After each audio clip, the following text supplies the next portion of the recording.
रसपान कीजिए आज की कथा का। इससे पहले के अध्याय में आपने जाना था कि किस प्रकार देवी अदिति ने सूर्य देव के लिए तपस्या की थी और उनकी स्तुति से प्रसन्न होकर सूर्य देव ने उन्हें प्रत्यक्ष दर्शन देकर उन्हें मनोवांछित वरदान दिया था कि वे उनके गर्भ से अवतरित होंगे। वरदान पाकर देवी अदिति तपस्या से निवृत्त हो गई। इसके बाद सूर्य देव की सुषुम्ना नाम वाली किरण, जो सहस्त्र किरणों का समुदाय थी, देव माता अदिति के गर्भ में अवतरित हुई। देव माता अदिति एकाग्रचित्त होकर कृच्छ्र और चांद्रायण आदि व्रतों का पालन करने लगी। ये सब देखकर एक दिन महर्षि कश्यप ने कुछ क्रोधित होकर कहा कि तुम हर दिन उपवास करके अपने गर्भ के बच्चे को क्यों मार डालती हो। ये सुनकर वह कहने लगी कि देखिए, ये रहा गर्भ का बच्चा, मैंने इसे नहीं मारा है, बल्कि ये तो स्वयं ही अपने शत्रुओं को मारने वाला होगा। ऐसा कहकर देवी अदिति ने उस गर्भ को ही अपने पेट से बाहर कर दिया। वह अपने तेज से प्रज्वलित हो रहा था। उदयकालीन सूर्य के समान तेजस्वी उस गर्भ को देखकर कश्यप जी ने प्रणाम किया और आदि ऋचाओं के द्वारा आदर पूर्वक उसकी स्तुति की। उनके स्तुति करने पर शिशु रूपधारी सूर्यदेव उस अंडाकार गर्भ से प्रकट हो गए। उनके शरीर की कांति कमल पत्र के समान श्याम थी।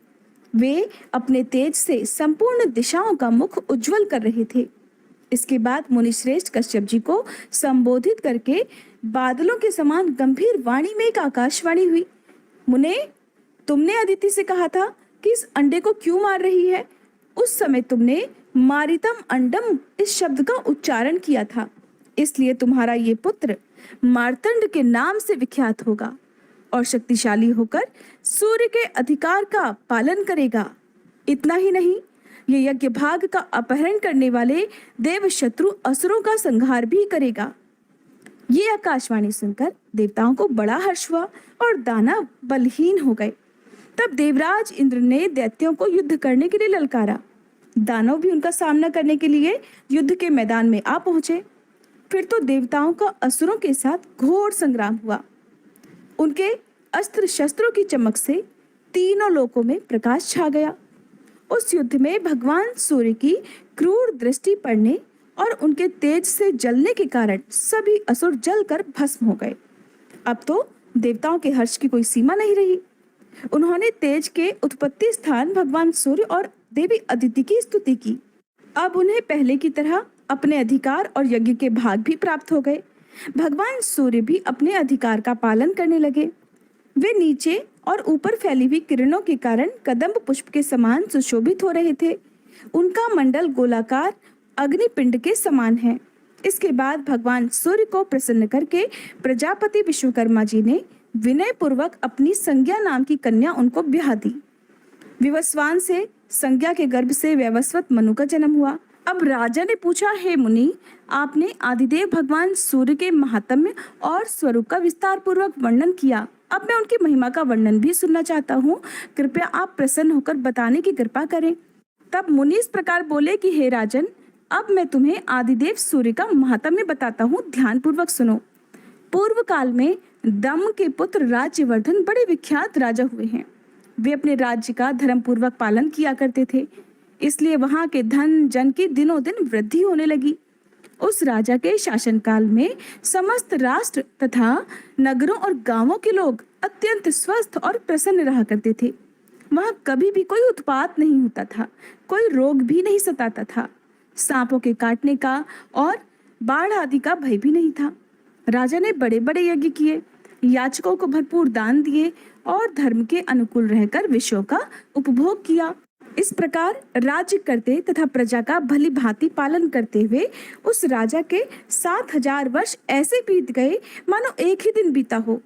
दक्षिण देश के राजा विदुरथ की पुत्री माननी राज्यवर्धन की पत्नी थी। एक दिन वह सुंदरी राजा के मस्तक में तेल लगा रही थी। उस समय वह राज परिवार के देखते ही देखते आंसू बहाने लगी। रानी के आंसुओं की बूंदें जब राजा के शरीर पर पड़ी तो उसे मुख पर आंसू बहाती देखकर उन्होंने मानिनी से पूछा, देवी, ये क्या हुआ? तुम क्यों रो रही हो? स्वामी के इस प्रकार पूछने पर उस मनस्विनी ने कहा, कुछ नहीं। जब राजा ने बार बार पूछा तब उस सुंदरी ने राजा की केश राशि में अर्थात राजा के बालों में एक पका हुआ बाल दिखाया और कहा, राजन, ये देखिए, क्या ये मुझ अभागिनी के लिए दुख का विषय नहीं है? ये सुनकर राजा हंसने लगे। उन्होंने वहां एकत्रित हुए सभी राजाओं के सामने अपनी पत्नी से हंसकर कहा, शुभे, इसमें शोक की क्या बात है? मेरे सिर पर पका हुआ बाल देखकर तुम्हें रोना तो नहीं चाहिए। जन्म, वृद्धि और परिणाम आदि विकार सभी जीवधारियों के होते हैं। मैंने तो सभी वेदों का अध्ययन किया, हजारों यज्ञ किए, ब्राह्मणों को दान दिया और मेरे कई पुत्र भी हुए। अन्य मनुष्यों के लिए जो अत्यंत दुर्लभ हैं, ऐसे उत्तम भोग भी मैंने तुम्हारे साथ भोग लिए। पृथ्वी का भली भांति पालन किया और युद्ध में भली भांति अपने धर्म को भी निभाया। भद्रे, अब भला ऐसा कौन सा शुभ कर्म है जो मैंने नहीं किया?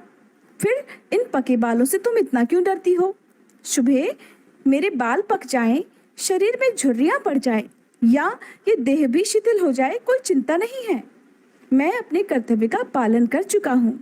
कल्याणी, तुमने मेरे सिर में जो पका हुआ बाल दिखाया है, अब वनवास लेकर उसकी भी दवा करता हूँ।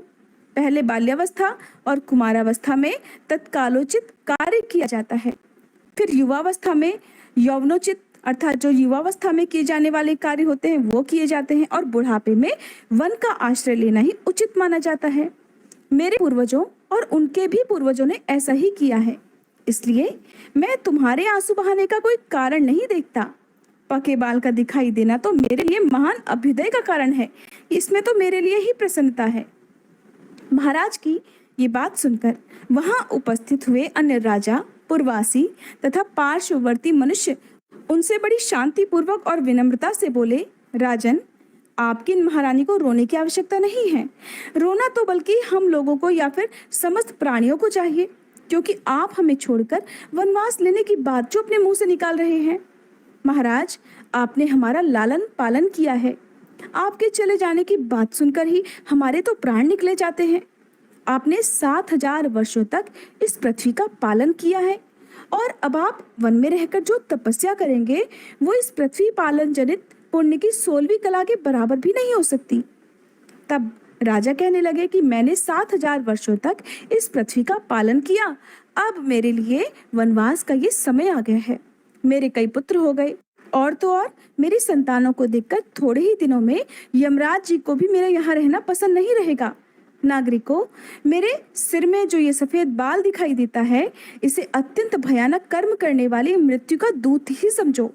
इसलिए मैं राज्य पर अपने पुत्र का अभिषेक करके सभी भोगों को त्याग दूंगा और वन में रहकर तपस्या करूंगा। जब तक यमराज के सैनिक नहीं आते तब तक ये सब कुछ मुझे कर लेना है। इसके बाद वन में जाने की इच्छा से महाराज ने ज्योतिषियों को बुलाया और पुत्र के राज्याभिषेक के लिए शुभ दिन और लगन पूछे। राजा की बात सुनकर वे शास्त्रदर्शी ज्योतिषी भी व्याकुल हो गए। उन्हें दिन, लगन और होरा आदि का ठीक ठाक ज्ञान भी नहीं हो सका। इसके बाद अन्य नगरों, अधीनस्थ राज्यों और उस नगर से भी बहुत से श्रेष्ठ ब्राह्मण आए और वन में जाने के लिए उत्सुक राजा राज्यवर्धन से मिले। उस समय उनका माथा कांप उठा। वे कहने लगे, राजन, हम पर प्रसन्न होइए और पहले की तरह अब भी हमारा पालन कीजिए। आपके वन में चले जाने पर समस्त जगत संकट में पड़ जाएगा, इसलिए आप ऐसा प्रयास करें जिससे इस जगत को कोई भी कष्ट न हो। इसके बाद राजा ने जो कुछ भी किया या जो कुछ भी उन श्रेष्ठ ब्राह्मणों से कहा, भक्तजनों, उसका वृतांत आप सभी अगले अध्याय में सुनिएगा। और अगर आज की ये वीडियो आपको पसंद आई हो तो वीडियो को लाइक करना मत भूलिएगा।